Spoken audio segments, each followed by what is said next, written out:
Welcome back to the GTN show. Now, we are just over a week out from the Ironman World Championships. Woohoo! Yeah, but we've had more dropouts. So, who are the big names left, and how will this all change the race dynamics? Yeah, well, we actually have some even bigger news because today it's James's birthday. Happy birthday, mate. How old are we? Thanks. 22? Yeah, no, we don't count numbers anymore. We got to that age now where you just kind of quietly hope your birthday passes by with no one noticing. Well, I have got you a little something so we can celebrate. Here we go. Thanks, Cheers, mate. Cheers. So, just 0.5%. We are triathletes. Thanks, mate. You really shouldn't have.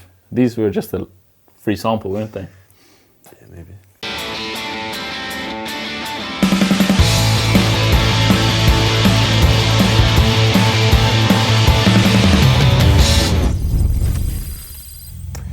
Starting up, let's look at all the things we've found over the internet over the last few days. And, well, we're starting with this, which is really putting my age into perspective.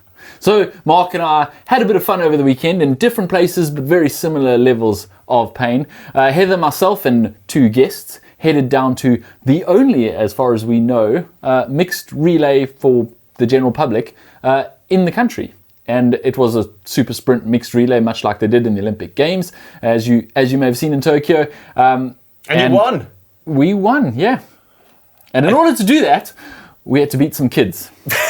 I mean, like, really, we had to give it everything to beat these 13 and 14-year-olds. But sadly, you did get beaten in the swim, though, James, yes. as this person pointed out. And someone took the time to film me being overtaken in the pool by and then post it on Instagram and say, overtaking ex-professional triathlete James Cunningham. Thanks, mate. Rub it in. I have not swum for a year since I retired, and I'm going to, put that. Anyway, we still won. It wasn't all my doing. Unfortunately, it is a team event, and the rest of the team did pull more than their weight. So we had a lot of fun, though. But I wasn't the only one grimacing in pain on the weekend. Mark was also having a bit of fun and games. I had a bit of a surprise race at the Arena Games, the Super League Arena Games in London. Obviously, they had the pro waves and pro heats and finals going on. But in between those, they put a specific race on for GTN. And pulled in some ringers, some of the pro athletes who didn't make it through to the finals. So not 13 and 14-year-olds? No, and I thought we were just going to have a bit of fun, but they went for it. I've got to say, some pain faces really came out. So stay tuned for that. I mean, I was very conscious of the faces I was pulling, and I just couldn't stop pulling them. I think a couple of very good videos to come, so stay tuned for those. Moving on, though, some of the other things we spotted. We are leading up, obviously, to St. George and various other racing. So actually, we have a custom helmet. So Otimo Designs, well known for doing custom design helmets for some of the pro athletes. This is Johnny Brownlee's helmet ahead of the challenge race this weekend, which we'll go into a little bit shortly. But yeah, just a really cool, simple design. I really like it. It's really slick, yeah. Really matches his kit too, if you looked at any of the photos from that race, which we'll get to later, as Mark says. We also had this kind of a sneak peek, I suppose. No one really knows what we're looking at here. Yeah, there is some speculation. So there's some speculation. So Christian Blumenfeld is going to be riding a bike at some point this year that is quite different. I don't know what as you can see from the picture, it's got essentially two forks that come way higher, which we've seen on a few designs. Coup Bicycles has this weird design where they completely lift the fork up. The GB track bike, the Lotus bike. Yeah, exactly, was much like this. We've only got this image of it from the front, and we're not really sure what we're looking at here. We think it may be Cadex, which owns Giant and also makes Cadex wheels, which Christian Blumenfeld rides, and we think it may be his bike that they're planning to use for the Sub 7 project later in the year. But will we see him on it in St. George in 2 weeks? I'm kind of hoping not, given his mechanical luck of late. I'm just hoping he just plays it safe and goes for a bike that works. I don't know, but it is really cool, and obviously we always enjoy brands pushing the boundaries, so excited to see what comes of that. And he's got such a high position. He does, really high. And I've got to question it because he's almost looking over that, so actually his head is quite high. Yeah, But if his hands are in front of his face, he's not going to see the potholes coming. So it's a bit of give and take. Anyway, someone else was also playing with their setup, also for St. George and also for the Sub 7 project, is Alistair Brownlee. Yeah. And he's been in the wind tunnel, so dialing it in, and it looks pretty slick. Yeah, so this was actually a couple of weeks ago. This is with the Watch Shop guys, so Dan Bigham and his crew. But yeah, the thing I found quite strange, I thought was quite interesting, was how high the bottle is in between his arms, and so it literally is almost touching his mouth, so he doesn't have to move his head, which well, he knows where the perfectly aerodynamic position is. It's when your chin is touching the top of your bottle. True, yeah, it's a little cue for him. Exactly. But when you do hit that pothole, it might hurt your chin a little bit. Anyway, he did put up this post of him riding it. Looks pretty slick. It looks good. Pretty aerodynamic. Really cool. And also, I noticed that they have sort of like closed in the gap under the arms between the aero bars as well. So, we'll be out there next week, and I'll be definitely touring transition and looking at all these pro bikes for you guys. Looking forward to that. Also spotted Fenella Langridge testing some new shoes. She's quite rightly covered them up for now because they are a prototype, but she is an on athlete, and yes, we have kind of rumoured and speculated that there are some carbon shoes or new shoes in the pipeline, as we've seen them worn by some elite runners over the last couple of months. So excited to see what comes of that. Yeah, and then Laura Siddle had an announcement. She has successfully been accepted onto the Women's Sport Trust Unlock 2022 program. She says it's amazing to be part of this world-class group of elite female athletes wanting to drive women's sport forward. So cool to see Laura Siddle being an ambassador for that program. Yeah, absolutely. Now, I don't know if you spotted this one over the weekend, James, but Specialized were doing a little campaign around Earth Day, and they called it Pedal the Planet Forward and Freeze the Keys. And essentially, they were asking people, and obviously the athletes were pushing this out over social media over the weekend, of them freezing their car keys and cycling to whatever they would normally do that day, whether that's work or training, various other things. So we saw the likes of Hayden Wild, Tim Don, Matt House, all popping their keys in some water, freezing them into an ice cube. It looks really cool. Yeah, but in the days of electronic keys, that's a little bit dangerous. I mean, I saw Tim just froze the fob part rather than the actual key chain ring. Yeah. But I didn't notice Hayden Wild in this video. He literally filled up a bowl of water and plonked his electronic keys in the water. I was like, hope those are waterproof. Yeah, I hope they work. I think there may be a few messages to their car manufacturers saying, for some reason my battery has died on my car keys. But all jokes aside, a great initiative, great idea. So great if you got involved in that. And finally, we had a pretty epic ultra, and this one attracts some of the best names in the sport. It is the Madeira Island Ultra. It's 115 kilometres with over 7,000 metres of elevation gain. So not far off the kind of Everesting essentially. And the winner on the men's side was Jim Walmsley in a time of 12 hours 58, which is absolutely mental. And then the women's was Courtney DeWalter in 14 hours 40, and actually beating a majority of the men's field. So yeah, impressive. Hats off. Okay, now for the Tri News, and starting with some sad news. Javier Gomez and Joe Skipper out of the Ironman World Championships in St. George. Yeah, both with COVID. Both of them have said that they managed to avoid it for the better part of 2 years, and then it struck them down right at the worst time. Javier Gomez said, I managed to dodge the virus for 2 years, but eventually caught me, and even though I'm fully vaccinated, it's hitting me quite hard with high temperature, headache, sore throat, achy muscles. So in this situation, racing at the Ironman World Champs in 2 weeks wouldn't be either realistic or responsible. And obviously he's right, but that is brutal, because he had actually done a podcast not too long ago saying how well prepared he was and how fit he was. And he's not that, he made the transition to Ironman, came 11th in Kona on his debut at Kona, and he's got the potential to definitely win a race like this. The course suits him down to the ground, and now 2 weeks out he's been struck down and pulled out of a race where he's not getting any younger. It's really, really brutal. Sport is so unfair sometimes. And you look like he's going so well. You look so good, so strong, like many, obviously. The other being Great Britain's Joe Skipper. He said he tested positive 2 weeks ago and has just been feeling fatigued ever since. He says, I'm still unable to train anywhere near like I would normally do, or like I would need to do to be competitive at the World Championships. And obviously he was out at Ironman South Africa just a few weeks ago, and unfortunately it sounds like he caught it out there, which is unfortunately one of the risks with travelling at this late stage. He said he didn't feel very good during the race and he ended up fourth there.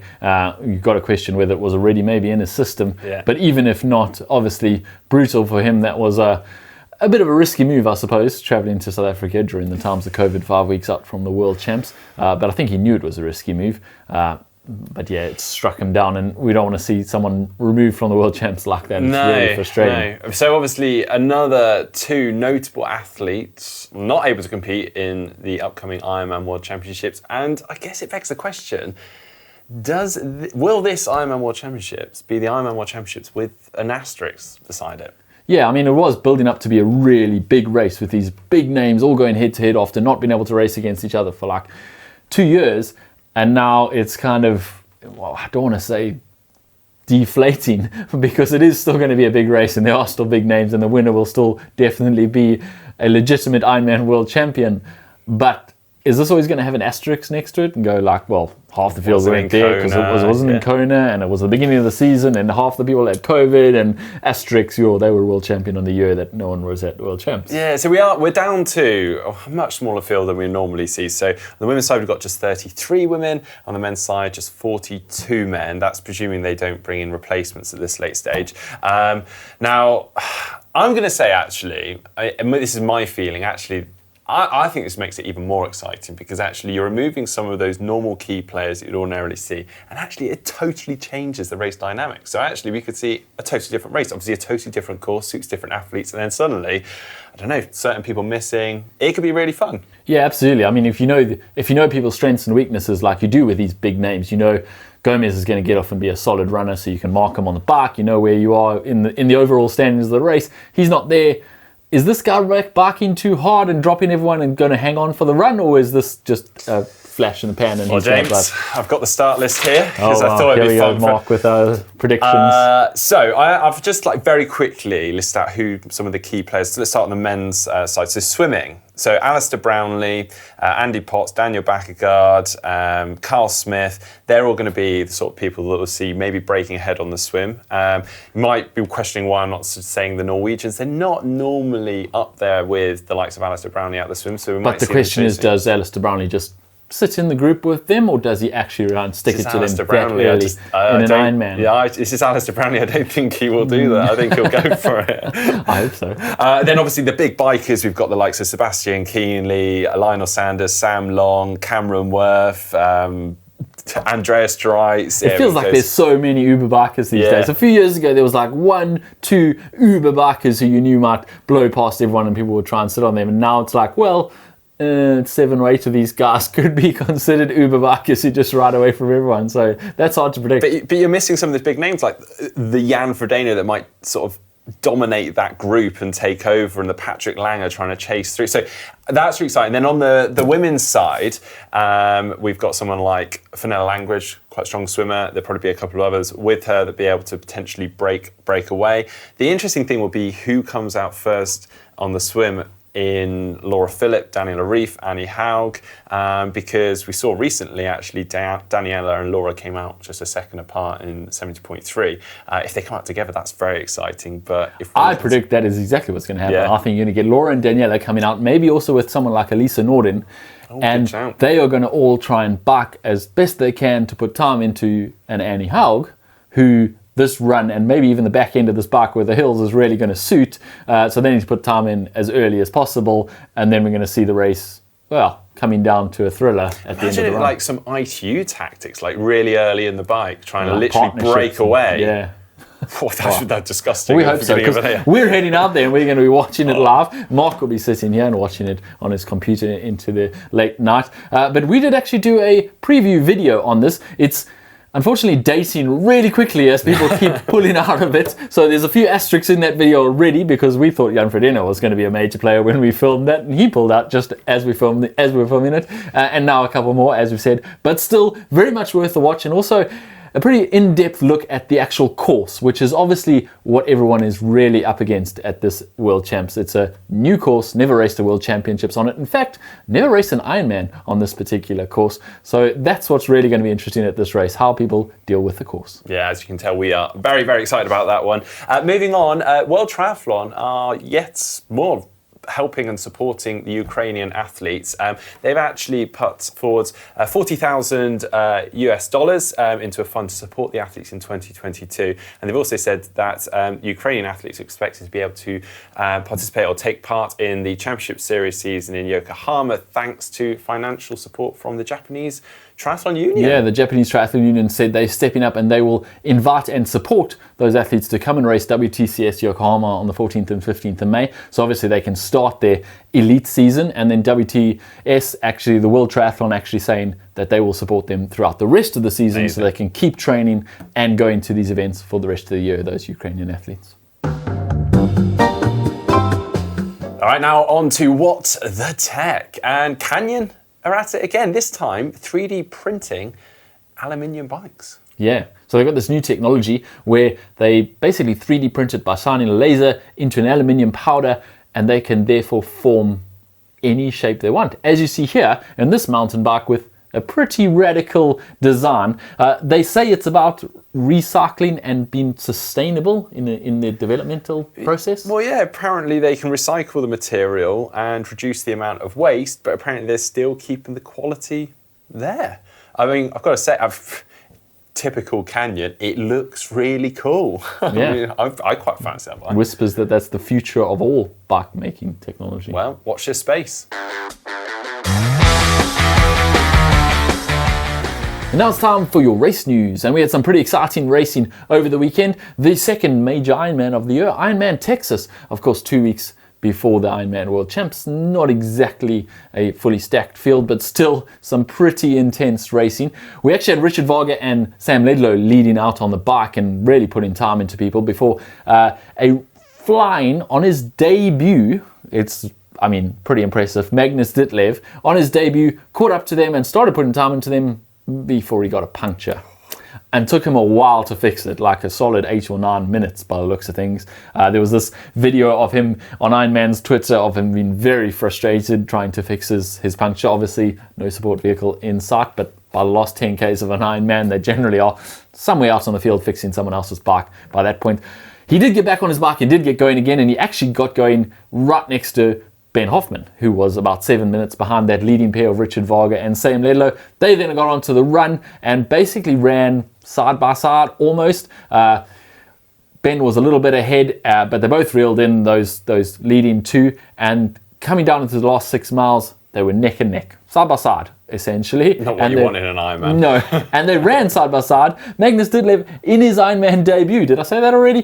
Pretty impressive. Ben Hoffman, obviously not in his debut, very experienced campaigner, and that did show. Magnus Ditlev kept trying to put these surges on to drop him, and Ben just covered them, and then with 400 meters to go, Ben ran over the top of him and took that win. So congratulations to Ben Hoffman. Magnus Ditlev coming in second, and Jasper Svensson coming in third after running past those early leaders. The interesting thing about this, though, is that Ben Hoffman is on the start list for St. George. Yeah, 2 weeks time. Any other time, I would say, if he's just won Texas, you would put him right up the list for the World Champs upcoming. But when the World Champs is only 2 weeks away, he might have just put himself all the way down the favourites list for that. It wasn't a particularly easy race for him either. No, he didn't have a cruise in for that win as a training day. That was a hard day for him. On the women's side there, we had Jocelyn McCauley taking the win there, Lauren Brannan in second, and Joanna Reiter in third. And we also had Challenge Morgan Gran Canaria this weekend. We had Jonathan Brownlee racing again, another middle distance race. We've all been speculating when he's going to pull out that phenomenal 70.3 on middle distance performance that we all expect or presume he's got in him. Seems like it wasn't his weekend again. No, we spoke about last week and we were very hopeful that we would finally crack the puzzle that is 70.3 or middle distance racing. But yeah, like Mark says, didn't come off for him. He was with the leaders getting off the bike and then just completely imploded on the run. He said afterwards he's not really sure what it is. Back to the drawing board, trying to figure out maybe it was nutrition, maybe it was hydration. He just didn't have any running legs. But someone did have running legs. Serious running legs. My goodness. I mean, to be fair to Johnny, this was a very, very solid field. Some really, really promising athletes coming through here. So it was Mika Nudes that took the win with a 1:05.46 run split for the half marathon and a genuine course from what we can tell. Yeah, I mean, you had guys like Andreas Salzberg, who was 9th in the Olympics, and he ran a 1:10. So that's a legit half marathon time for someone of that caliber. So if Mika Nudes running a 1:05.46 on the same course at the same time, that is proper. I mean, is this like a whole new generation of 70.3 athletes? He's only 21 years old too. Did I mention that? He's only 21 years old. This is a big name to look out for in the future. Well, another young one coming through that we've seen quite a lot of lately is Clement Mignon. He was in second, and then, as you said, Andreas Salzberg in third. On the women's side, it was Sarah Perez-Sella who took the win, Els Visser in second, and Lucy Buckingham in third. Yeah, Nicola Spirig getting fourth there, coming back from her injury and her crash, and she's obviously on track for that sub-8 hopefully in June. But yeah, I mean, I think it was a training day for her. She basically said, I can either do a hard training day or I can go do this event, and the event's far more fun. So she did the event, and she got fourth. I guess that's a solid training day. Solid as it comes. We also had obviously the Arena Games this weekend over in London. This is the second round of the Esports World Championships series, where we'll be crowning the first ever Esports World Championship. So very exciting, or at least I think so. Now, interesting for this round, they actually decided to switch the drafting function off. Changed the game athletes. a little bit. Yeah, it really did, because what we saw in the previous round in Munich was that Martin van Riel and Alex Yee missed the pack by literally a second or two, and that was it. They were out of the race. I mean, as you'll know, in Zwift, once you lose that pack, it is just gone. The thing with Zwift, we were actually talking about this over the weekend. The thing with Zwift is, because there's no bike skills, once you're in that pack, you just have to hold the power. You don't have to also be really skilled at riding close to people, going into corners, out of corners. You don't have to surge to stay on their wheel. There's no tactics. Once that pack gets together of 3 or 4 guys, you can go around a 90-degree corner without lifting off the pedal. So there's no tactic, there's no skills involved, which means the pack just rides away from single people on their own. So yeah, they turned it off this week and changed the game. It really did.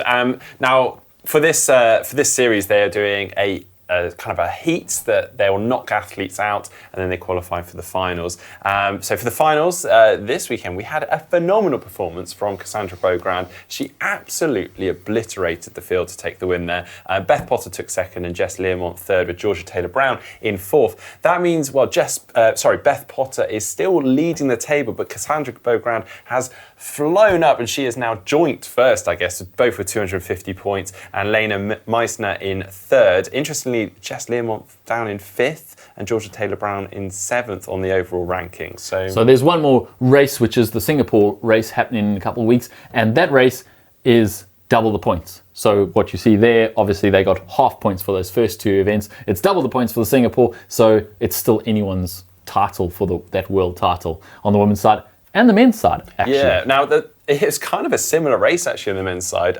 Justus Nieschlag, who has been super consistent, he's always up there in these events. He just ran away with it, literally. And he ran away from the likes of Alex Yee. He was absolutely on fire. It took the win by almost 30 seconds over Alex Yee. And then we had Nico Strada in third. With the overall rankings, though, that means Justus Nieschlag is leading. We've got Aurelian Raphael in second, who unfortunately just had an absolute shocker this weekend, reflecting his points, just 72 points. And Max Stapley in third. Alex Yee in fourth. Okay, before we end off the race news, let's just look at what's coming up this weekend. We do have Ironman Australia in Port Macquarie, which is traditionally the big Ironman in Australia, and it is, not such a big field actually. There's only 6 women and 10 men on the start list, and they're pretty much all Australian. I'm going to go out on a limb here and say an Australian's going to win the Ironman Australia. Oh, well done. Yeah, good. Yeah, brilliant. We also do have Challenge Riccione. I probably have absolutely butchered that, but it's the Challenge race in Italy, which is always an exciting one too. All right, and moving on to some of the stuff that you guys have kindly sent in to us. Don't forget, you too can send in photos using our photo uploads. The link for that is on screen right now or in the description down below. And you can send anything in, triathlon related. Training, racing, your pain cave, whatever you like Risto has from Tartu in Estonia. He said after doing 2 Ironmans with a road bike, it was about time for an upgrade. Slowly starting to build confidence on the new bike. Speedmax does not disappoint, that's for sure. Oh yeah, that is a nice bike. Does look good, doesn't it? Yeah. I like the colourway too. Really and you cool. know what, I like the fact that you started on a road bike, did a couple of Ironmans on a road bike, which a lot of people will, question, but I think that's a great idea. Absolutely. And just slowly build up your confidence, pop some clip-on bars on there, and then when you're ready, invest and go for it. Absolutely. Great stuff. And then we have this, which we found of Presling John, who was at the Torbay Triathlon Relay, where we were. Hey. Yeah. He said, do a triathlon team relay, they said. It'll be fun, they said. Less than 25 minutes of racing and absolutely brutal. Definitely getting too old for this speedy lark and need to stick to the long distance suffering. Mate, I feel you. That is exactly how I felt after that ridiculously short sprint relay. But come on, it was a lot of fun. And it looks like they had a lot of fun too. On the plus side, he says, there's a distance for everyone now complete. On the plus side, that's now every tri distance completed. So he's the first time he's ever done a super sprint, and mine too. I've also ticked that box this weekend. So awesome. Pretty cool. Well, as I said at the start, don't forget to send your photos in using that photo uploader link below. Okay, now it's time for the Caption Competition. And last week we had this photo of Joe Skipper at Ironman South Africa. I'm not really sure what he was doing with his hand, some kind of hand signal. Rock on. Oh yeah, maybe. Maybe I was just, I think he just dropped his chain at that point and he was giving, or maybe he was giving someone the finger. Anyway, Bob Terwillig said, if I train in Norwegian weather, will I automatically race like a Norwegian? Good try, good try. Yeah. Winters, when someone gives you the junkyard dog, you give them the horns. Now this is actually, so Joe has his podcast in which they talk about junkyard dogs and barking at one another. Yeah. What do they do when they run past, Mark? You want to show us? No, we'll save it. You can go look at the video. Anyway, our winner this week is Andy Taylor, and he says, Spider-Man competes in a triathlon. Well done, Andy. I like that. And my kids will definitely appreciate that. They walk around the house singing that song all the time. Although not with those words. That is great. Exactly. Get in touch, Andy, and we'll send a cap out to you very soon. But that is it for the show this week. We have got lots coming up on the channel. As you've heard already from us, we've got the mixed team relay video, which James and Heather are involved in at the weekend. And the Arena Games video that Mark is involved in. Yeah, both of us suffering. Lots of pain coming up on the channel over the next week. So stay tuned for that. And make sure you do check out the GTN shop for some of our merch if you would like some. And like the video and subscribe if you're not doing so already. And if you're looking for something to watch right now, as we mentioned earlier, we do have our Ironman World Champs preview video up, so you can go see all about the course and the contenders for that event.